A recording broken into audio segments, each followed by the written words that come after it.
Hello, ഒരു mini വ്ളോഗിലേക്ക് എല്ലാവർക്കും സ്വാഗതം. ഇന്നത്തേത് ഈ ഒരുക്കവും കാര്യങ്ങളും എല്ലാം കണ്ടപ്പോൾ എല്ലാവർക്കും മനസ്സിലായി കാണും. നമ്മുടെ ചരിത്രപ്രസിദ്ധമായ ചക്കുളത്തമ്മയുടെ പൊങ്കാല അർപ്പിക്കാൻ വേണ്ടിയിട്ട് നമ്മൾ വന്നിരിക്കുകയാണ്. അവിടെ രാവിലെ തന്നെ വന്നു എല്ലാ ഒരുക്കങ്ങളും ഗണപതി ഒരുക്കും പൊങ്കാല അടുപ്പ് കത്തിക്കലും എല്ലാം കഴിഞ്ഞു. അവിടെ ഇത് പൊങ്കാല അടുപ്പും തിളച്ച് തൂവാൻ വേണ്ടി പൊങ്കാല നിവേദ്യം തിളച്ച് തൂവാൻ വേണ്ടിയിട്ടുള്ള കാത്തിരിപ്പായിരുന്നു പിന്നീട് കേട്ടോ. ഞാൻ കുറച്ച് ഏറെ അരി കൊണ്ടുപോയിട്ടുണ്ടായിരുന്നു. അപ്പോൾ അത് ഞാൻ വിചാരിച്ചു എൻ്റെ ഒരു ചെറിയ കലവുമായിരുന്നു. ഇതൊക്കെ കണ്ടില്ല, റോഡിൻ്റെ രണ്ട് സൈഡിലും ആൾക്കാരിങ്ങനെ നിരന്ന് നിൽക്കുവാണ് കേട്ടോ. ദേവിയെ പ്രതീക്ഷിച്ച് പൊങ്കാല അർപ്പിച്ചിട്ട് ഇങ്ങനെ നിൽക്കുമായിരുന്നു.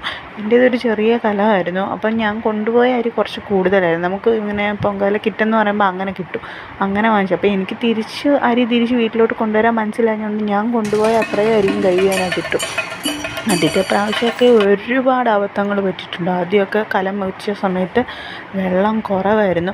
അരി ഇട്ട് കഴിയുമ്പോഴത്തേക്ക്